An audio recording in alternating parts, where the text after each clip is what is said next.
এই দেশ এই মাটি মমতাময়ী মাটি, সেবারে তার জীবন দেবা, সেবারে তার জীবন দেবা, রখিবা তার নাটি। এই দেশ এই মাটি মমতাময়ী মাটি। ପିଲାମାନେ ଏ ଗୀତଟି ଶୁଣି ତମେ ମାନେ ଜାଣିପାରୁଥିବ ଏହା ଏକ ଦେଶାତ୍ମବୋଧ ସଙ୍ଗୀତ। ଏଥିରେ ଏ ଦେଶର ମାଟିକୁ ମମତାମୟୀ ମା ବୋଲି କୁହାଯାଇଛି।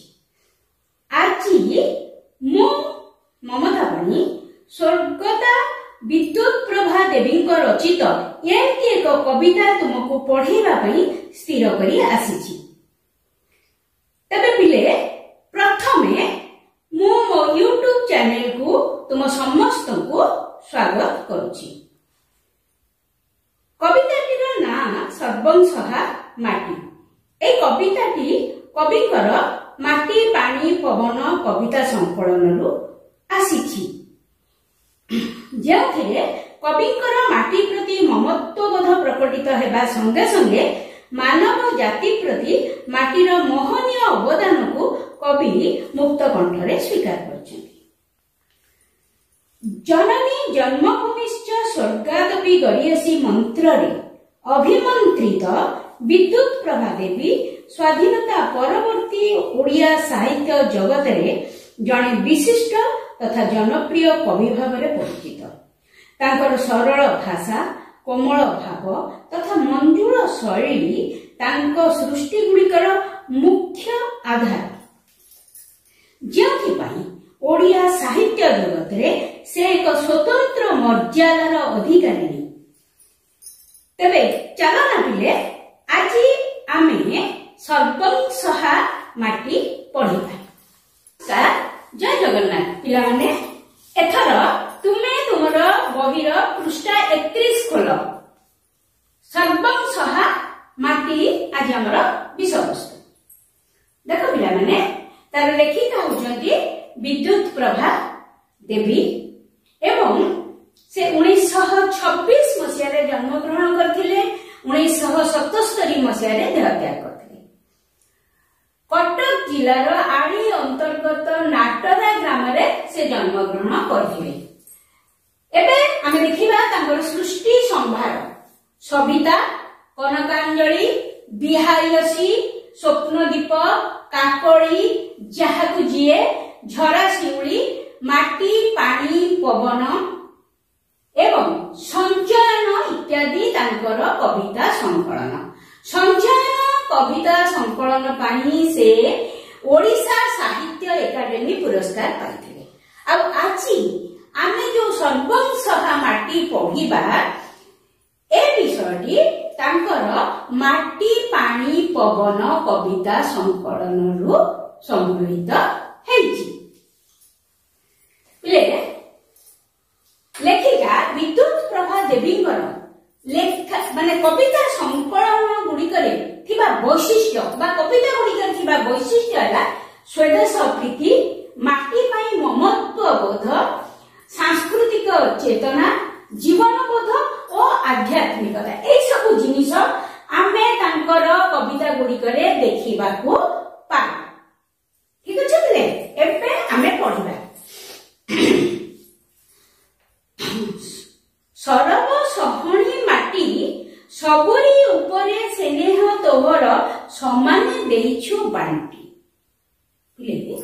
ଆମେ ଯେତେବେଳେ କବିତାଟି ପଢିବାକୁ ଯାଉଛନ୍ତି ସର୍ବଂସହା ମାଟି, ତାର ଅର୍ଥ ଆଗ ଆମେ ବୁଝିବା। ସର୍ବଂସହା, ଯିଏ ସବୁ କିଛିକୁ ସହିଯାଏ। ପିଲେ, ଆମର ଜାଣିପାରେ ଆମେ ଅନ୍ତତଃ 2 ଜଣଙ୍କୁ ଏମିତି ଦେଖିଛନ୍ତି ଯିଏକି ସବୁ କିଛି ସହିଯାଏ। ପ୍ରଥମେ ହେଲା ମାଟି, ତାପରେ ମା, ବା ପ୍ରଥମେ ମା ତାପରେ ମାଟି। ଏଇ 2 ଜଣଙ୍କ ସହିତ ଆମେ ଓତପ୍ରୋତ ଭାବରେ ଜଡ଼ିତ। ଆମେ ଜାଣିଛୁ ମାଟି ଯେତିକି ସହେ ମା ମଧ୍ୟ ସେତିକି ସହେ। ସେଇଥିପାଇଁ ମାଟିକୁ ମା ସହିତ ତୁଳନା କରାଯାଇଛି। एठी कवितार ना होची सर्वं सहा माटी अर्थात माटी सबु किछि को सही जाए सर्व सर्व माने सबु सहा माने सहिबा सर्वं सहा माटी माने जो माटी सबु किछि को सही जाए सेहि पई माटी को मा सहित तुलना करा देछि सर्व सहणी माटी सबुरी उपरे स्नेह तोहर समाने देइछु बांटी सर्व सहणी देख जे सब किछि सहिबा गुण रे निपुणा सब किछि सहिबार गुण ता पाखरे अछि सब सहिब एठी सेहि पई कवि कहउछन्ती सर्व सहणी माटी माटी को से कहउछन्ती जे ई सब किछि सहिबारे निपुणा अर्थात आमे माटी उपरे जेते अत्याचार कले मध्य माटी आम उपरे केबे राग रोष किछि भी करे नाही आमे माटी उपरे गोड़ कचाड़ुछु आमे माटी को हाणुछु आमे माटी उपरे जहा अत्याचार करे सब किछि को सही जाए सबुरी उपरे स्नेह तोहर समाने देइछु बांटी एते कष्ट देबा सत्वे सबुरी उपरे अर्थात समस्तଙ୍କ उपरे स्नेह तोहर समाने देइछु बांटी स्नेह एटा पद्य रहिछि स्नेह गद्य रे हेजिबो स्नेह 1 2 3 4 5 एई सब क्लास माने करे तमे लिख पद्य रूप पढिज न कि से को जेनी जे जते तो परे अत्याचार कले मध्य तू केबे काहा उपरे राग रोष करिनु बरम तोर स्नेह श्रद्धा सब किछि को तू समस्त को समान भाबरे बांटिछु केबे भाबी ना हूं जे ये मते अत्याचार करछि मो उपरे मते कष्ट देछि मु मोर स्नेह को देबी नाही ये मते भलो पाउछि मु मोर सबतक स्नेह को अजर देबी ना माटी केबे पातर अंतर करे नाही मा जेंती केबे भी पातर अंतर करे नाही सब छुआ ता पई समान दुष्ट को से जेति के भलो पाए शिष्ट पिलाटी को मते सेति भल पाए मार स्नेह ममता मा जेंती सब पिला समान भाबरे बांटी देई थाए माटी मध्य समस्तंको तार स्नेह ममता समान भाबरे बांटी देई थाए ता पर पद बिले तोर मिठा पानी तो धीर पवन देहेम देइछि बळ सकती देइछि त्रुपति देइछि तो गछ लतार फळ अनला जेते पिलाटी मातृ गर्भरु पृथ्वी पृष्ठ को आसे प्रथम से माटी छुए छोट पिलाटी निहाती छोट पिलाटी को मां खाद्य खुआई मां ता बक्षर अमृत देई ताको बड़ करे ठीक है बड़ करे तापर कोन हुए ए जो माटी मार तापर आसीगला माटी मां जन्मित मां तापर माटी मां कोन करे तार मिठा पानी एवं तार धीर पवन देइकि से जो कुनी छुआटी को हृष्ट पुष्ट करे अर्थात मां हमको प्रथम अवस्था रे बंचेई रखे तापरे कोन हुए ना आमे माटी मां ठारू खाद्य पानीय पवन सब पाऊ तोर मिठा पानी कोठु आसे तार मिठा पानी नदी रु आसे झरणा रु आसे कुओ रु आसे तार मिठा पानी हमको कोन दिए देह रे शक्ति दिए तार धीर पवन ता गछ लतार पवन हमको कोन दिए ना शक्ति दिए तृप्ति दिए सकती गद्य रूप रे हिजबो शक्ति त्रुपति गद्य रूप रे हिजबो तृप्ति अच्छा तो गछ लतार फल तोरी गछ लतार फल मो देह रे शक्ति देछि मते तृप्ति देछि तृप्ति माने आनंद मते शांति तृप्ति माने शांति मो देह मन रे शांति भरी देछि मो देह रे शक्ति देछि ओ माने ना तोर मिठा पानी मो देह रे बळ देछि तोर गछ लतार फल मो देह रे शक्ति देछि आ तृप्ति देछि एठी कवि कहउछन्ती कवि कर माटी प्रति ममत्व बोध ममता भरी रहिछि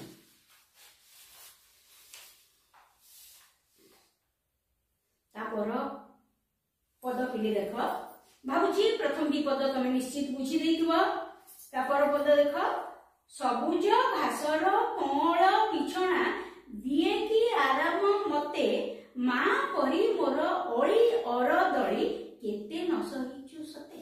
ସବୁଜ ଘାସର କୋମଳ ବିଛଣା। ପିଲେ ଆମ ମା ଆମକୁ କେମିତି ଶୋଇଦିଏ? ବିଛଣା ପାରିକି କଅଁଳିଆ ବିଛଣା, ଛୋଟ ଛୁଆ ବେଳେ କଅଁଳିଆ ଗୋଟେ ନରମ ବିଛଣା ପାରିକିରି ଆମକୁ ଶୁଆଇଦିଏ। ସେମିତି କବି କହୁଛନ୍ତି, ମାଟି ମାଙ୍କୁ କହୁଛନ୍ତି ତାର କଅଁଳିଆ ବିଛଣା କିଏ ହେଇପାରିବ? ସବୁଜ ଘାସ, ସବୁଜ ଘାସର କୋମଳ ବିଛଣା ଦିଏ କି ଆରାମ ମତେ, ମତେ ବହୁତ ଆରାମ ଦିଏ। ଆରାମ ମାନେ ବୁଝିପାରୁଛନ୍ତି? ମତେ ଭାରି ଆରାମ ଲାଗୁଛି, ମତେ ବିଛଣାଟି ଆରାମ ଲାଗୁଛି, ମତେ ପବନଟି ଭାରି ଆରାମ ଦଉଛି। ସେମିତି ମା ଯେମିତି ବିଛଣା ପାରିଦିଏ ଛୋଟ ଛୁଆଟିକୁ, କଅଁଳିଆ ବିଛଣା, କୋମଳ ବିଛଣାରେ ଛୋଟ ଛୁଆଟିକୁ ଶୁଆଇ ଦିଏ। କାହିଁକିନା ଯଦି ବିଛଣାଟା ଟିକେ ମୋଟା ହେଇଯିବ ତାହେଲେ ସେ ଛୋଟ ଛୁଆଟିକୁ କାଟିବ। ମା ସବୁବେଳେ ଚେଷ୍ଟା କରେ ତା ଛୁଆକୁ ଗୋଟେ କୋମଳିଆ ନରମ ବିଛଣାରେ ଶୁଆଇ ଦେବା ପାଇଁ। ଏଠି ମାଟି ମା ମଧ୍ୟ ଆମକୁ ଗୋଟେ ନରମ ବିଛଣା ଖଞ୍ଜେଇ ଦେଇଛି। ଆମେ ଇଚ୍ଛା କଲେ ତା ଦେହରେ ଶୋଇପାରିବା, ଶୋଇପଡ଼ିବା, ଆମ ମନ ପୁରିଯିବ, ଆମ ମନକୁ ଶାନ୍ତି ଲାଗିବ। ସେଇ ବିଛଣାଟା କଣ ନା ସବୁଜ ଘାସର କୋମଳ ବିଛଣା। ସବୁଜ ଘାସର ବିଛଣା ମତେ ଆରାମ ଦଉଛି। ମା ପରି ମୋର ଅଳି ଅରଦଳି କେତେ ନ ସହିଛୁ ସତେ। ଏଠି କବି କହୁଛନ୍ତି, ଏଇଟା ପିଲେ ଗୋଟେ ସମ୍ବୋଧନୀ କବିତା। ଅର୍ଥାତ କବି ମାଟିକୁ ସମ୍ବୋଧନ କରିକି କହୁଛନ୍ତି, ଡାଇରେକ୍ଟ କହୁଛନ୍ତି, ସିଧାସଳଖ ମାଟି ସହିତ ଯେମିତି ସେ କଥାବାର୍ତ୍ତା କରୁଛନ୍ତି। ସମ୍ବୋଧନମୂଳକ କବିତା ବା ସମ୍ବୋଧନୀ କବିତା କୁହାଯାଏ ତାକୁ। ମା ମା ପରି ମୋର ତୁ ବହୁତ ଅଳି ଅରଦଳି ସହିଛୁ। ଅର୍ଥାତ ଆମର ଯେତେକ ଯାକ ଅଳି, ଯେତେକ ଯାକ ଆମର ମାନେ ତାକୁ କହିବାର କଥା, ଯେତେ ବିରକ୍ତ, ଯେତେ ରାଗ, ଯେତେ ରୁଷା, ଯେତେ ଯାହା ଆମେ ମା ଉପରେ ସୁଝେଇ ଦଉ। ବାପା ଗାଳି ଦେଲେ ଚାଲି ଆସିଲୁ ମା ଉପରେ ସେଟା ସୁଝେଇ ଦେଲୁ। ବୁଝୁ ବୁଝୁ ଘଟଣା କଣ, ବାପାଙ୍କଠୁ ଗାଳି ଖାଇ ଆସିଛୁ। ଆମକୁ ଭୋକ ହଉଛି, ମା ଉପରେ ଆମେ କଣ କରିବୁ, ପାଟିତୁଣ୍ଡ ଆରମ୍ଭ କରିଦେଲୁ। ଆମର ପ୍ରତ୍ୟେକ ଅଳି ଅରଦଳିକୁ ମା ଯେମିତି ମଥାପାତି ସହି ନିଏ, ଆମେ ମାକୁ ଦଉଥିବା ପ୍ରତ୍ୟେକ ଗାଳି, ପ୍ରତ୍ୟେକ ଯନ୍ତ୍ରଣା ସବୁକୁ ମା ଯେମିତି ମଥାପାତି ସହିନି, ଠିକ ମାଟି ମା ମଧ୍ୟ ଆମେ ମାଟିକୁ ଖୋଳୁଛୁ, ହାଣୁଛୁ, ମାଟିକୁ ଫୋପାଡୁଛୁ, ମାଟିରେ ପାଣି ଢାଳୁଛୁ, କେତେ ପ୍ରକାର ଅତ୍ୟାଚାର ମାଟି ଉପରେ ଆମେ କରୁଛୁ। କିନ୍ତୁ ମା ପରିକା ସେ ସବୁ ଗୁଡାକ ସହି ଯାଉଛି। କିଛି ବି ସିଏ ଆମକୁ ପ୍ରତିବାଦ କରୁନି ଯେ ତମେ ମୋ ଦେହରେ କାହିଁ ପାଣି ଢାଳିଲ, ତମେ କାହିଁ ମତେ ହାଣି ପକଉଛ, ତମେ କାହିଁ ମତେ ଖୋଳି ପକଉଛ, ଏମିତି କୌଣସି ପ୍ରତିବାଦ ନାହିଁ। କବି ପ୍ରତ୍ୟେକ ଜାଗାରେ ମାଟିକୁ ମା ସହିତ ତୁଳନା କରି କରି ଯାଇଛନ୍ତି। ଦେହ ଦୁଃଖ ପାଇଁ ସାଇ ପିଛୁ କେତେ ଚେର ମୂଳି ଗଛ ଲତା, ମନ ସୁଖ ଲାଗି ନଈ ସମୁଦ୍ରରେ ଭରି ଅଛୁ ହସ କଥା। ଦେହ ଦୁଃଖ, ଦେହ ଦୁଃଖ ମାନେ କଣ? ଶରୀରର କଷ୍ଟ, ଦେହର କଷ୍ଟ, ଅର୍ଥାତ କୌଣସି ରୋଗ। ଦେହର ଦୁଃଖ କେମିତି ହବ? ଯଦି ଆମେ କୌଣସି ରୋଗରେ ପୀଡ଼ିତ ହବା, ଆମ ଦେହକୁ ସେଟା କଷ୍ଟ ହବ। ସେଇଟାକୁ ସେ କହୁଛନ୍ତି ଦେହ ଦୁଃଖ। ଦେହରେ ପାଉଥିବା କଷ୍ଟ ବା ଯନ୍ତ୍ରଣା ଲାଗି ମାଟି ମା କଣ ସାଇତି ରଖିଛି? ଚେର ମୂଳି ଗଛ ଲତା। ପିଲେ ଆଜି ଆମେ ଯୋଉ ଔଷଧ ସବୁ ଖାଉଛୁ, ତା ଭିତରୁ ଅଧିକାଂଶ ଔଷଧ କୌଣସି ଗଛର ପତ୍ର ବା ଚେର ବା ମୂଳ, ଆଉ ଆୟୁର୍ବେଦିକର ତ ସବୁ ତକ ଚେର ମୂଳ ପତ୍ରରୁ ହିଁ ବା ଫୁଲରୁ ହିଁ ସବୁତକ ଔଷଧ ତିଆରି ହୁଏ। ଏମିତି ଅନେକ ଏଲୋପାଥି ଔଷଧ ଅଛି, ଅନେକ ହୋମିଓପାଥି ଔଷଧ ଅଛି, ଯାହାର ମୂଳ ଜିନିଷଟା ଗଛର ଚେର, ପତ୍ର, ଫୁଲ ବା ଫଳ। ଆମ କାଳରେ ତ କୌଣସି ଏଲୋପାଥି ହୋମିଓପାଥି ଔଷଧ ନଥିଲା। ସେତେବେଳେ ଆମେ ସମସ୍ତେ କାହା ଉପରେ ନିର୍ଭର କରୁଥିଲୁ ନା ଗଛ ଲତାର ଚେର, ପତ୍ର, ଫୁଲ, ଫଳ ଉପରେ ନିର୍ଭର କରୁଥିଲୁ। ଏବେ ବି ତାହା ହଉଛି, କିନ୍ତୁ ଟିକେ କମି ଯାଇଛି। କିନ୍ତୁ ଏବେ ବି ଏଲୋପାଥି ହୋମିଓପାଥିର ଅନେକ ଔଷଧର ମୂଳ ଜିନିଷ ହେଲା ଗଛର ଚେର, ଲତା, ଫୁଲ, ପତ୍ର, ଫଳ। ଦେହ ଦୁଃଖ ପାଇଁ ସାଇ ପିଛୁ କେତେ ଚେର ମୂଳି ଗଛ ଲତା। ଆମର ଦେହର କଷ୍ଟ ପାଇଁ, ଦେହର ରୋଗ ପାଇଁ ତୁ କେତେ ଚେର, ମୂଳ, ଗଛ, ଲତା, ଫୁଲ, ଫଳ ସାଇତିକି ରଖିଛୁ। ଏବଂ ମନର ସୁଖ ପାଇଁ ଦେଖ କେତେ ସୁନ୍ଦର ପଦ, ଭାରି ସୁନ୍ଦର ପଦ ପିଲେ, ସହଜ ଏବଂ ଶ୍ରୁତି मधुर देह दुख मन सुख के सुंदर लगुची जिनसटा देहर कष्ट एवं मनर सुख माने मनर शांति देहर कष्ट पाई तू जेमती गछ लता रो चेर मूल रखिछु मनर सुख पाई तू कोन करछु ना नई और समुद्र रे हस कथा कहिछु हस कथा कोन देख पिले आमे आम भितरे अनेक भितरे शतकड़ा 99 जन भितर समुद्र पानी बा नई पानी गोटे आकर्षण अच्छी आम जो पुरी जाऊ आग जगन्नाथ को देखा कथा चिंता करिया पूर्व भाबू आम केमती समुद्र को टिके पड़ेबू से पानी के टिके काचुर माचुर डेइबू से पानी को टिके मुंडे छिंची देबू ए आकर्षण समुद्र नई जो आकर्षण कहीं आम दौड़ू ना आमको सेठी गले आमको खुशी लगे आमको भल लगे नई कूल संध्या बेले गड़िए कि सकाଳେ गड़िए बुली आसले केते शांति लगे तेणु मन को शांति देबा पई तू नई और समुद्र रखिछु देहर कष्ट दूर करिया पई तू गछर चेर मूल फल फूल इत्यादि साइडे रखिछु बुकुम फुलाए आखिम भुलाए तोबण पक्षीर डाक सरग डाकिले मन बळे नाही छाड़ीबाकू तोर काख पिले काख पिलाटी को मां काखेइची काख माने हम समस्त जानिथिबो मां निश्चित भाबरे तम मां बापा तमु काखेइतिबे समस्त को काखानी हां तो से कहउछन्ती छाड़ीबाकू तोर काख काख माने कोळ बोली तमे बुझिनियो हां नहले अंटार एई जगह रे छुआ पेंती काखेइ था मां बापा बड़ लोक ये हेले काखेइ थांती तो कोळ बोली भाबिनियो मार काख बा मार कोळ सरग डाकिले मन पड़े नहीं छाड़ीबाकू तोर काख ता पूर्व लाइनटा होची बुकुम फुलाए आखिम बुलाए मोबण तोबण पक्षीर डाक तोर बण जंगल रे जो पक्षी माने अछंती सेमानकर डाक सुनिले मो मन खुशी हो जाए मन मोर भूली जाए मन रे थिबा समस्त दुख वेदना सब भूली हो जाए से बण पक्षीर डाक शुणिले माने कोइलीर डाक तमे शुनिच कुम्हाटुआ मयूर एमन पक्षी मानकर काकली शुणिले जे कोनोसी लोकर मन दुख बा मन रे थिबा दुख लाघव हुए से कहउछन्ती बुकुम फुलाए एवं मोर बुकु मोर छाती खुशी रे फुली उठे काहे की फुली उठे ना तो बण पक्षीर डाक शुनिकी तोर बण जंगल रे थिबा पक्षी मानकर डाक शुनिकिरी मोर छाती रे खुशी भरी जाए जेतबे मो छाती रे खुशी भरी जाए मो छाती फुली उठे एवं मोर मन दुखटा भूली हो जाए मो मो मन रे थिबा समस्त दुख यातना क्लेश को भूली जाए तापर कोन हुए ना एते खुशी रे मो एठी अछि जे सरग डाकिले मन पड़े नाही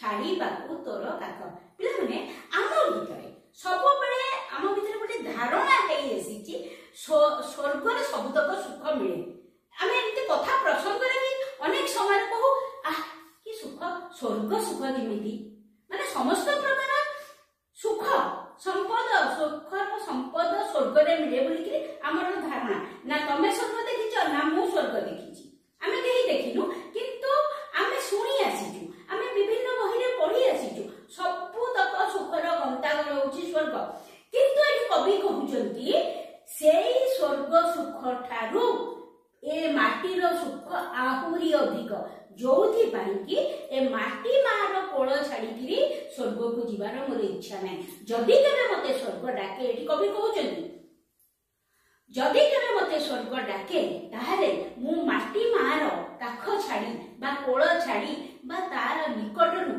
ताकू छाड़ी दे कि मु स्वर्ग को जीवा पाई मध्य लागि हो हां पिले बुझियला आज एतिकी थाउ आ पर क्लास रे हमें आउ किछि ए कविता रो पढिबा मो भाबुची तुमको एटा बहुत सहज लागिथि एटा बहुत सहज ताकर कविता गुडी को अत्यंत श्रुति मधुर एवं बोधगम्य माने बुझी जाए बहुत शीघ्र किंतु ता भितरे गोटे तात्विक दृष्टिकोण थाए ता भितरे किछि शिखिबार कथा थाए किंतु भाषा सरल भाव आहुरी सरल बुझिला ताले आमे आ पर क्लास रे आ किछि पढिबा आ पिले या पूर्व वीडियो गुड़िक जदि तुम मान भितर केही भूलवशत छाड़ी जाइथा ताकू टिके पढ़िबो कारण तुम परीक्षा पाखे आसिलानी ताकू थरे थरे निहाती गड़ेई दियो नहले तमे हैरान हो जिवो ए विषय सब सरी गला परे आमे रिविजन करिबा हैला।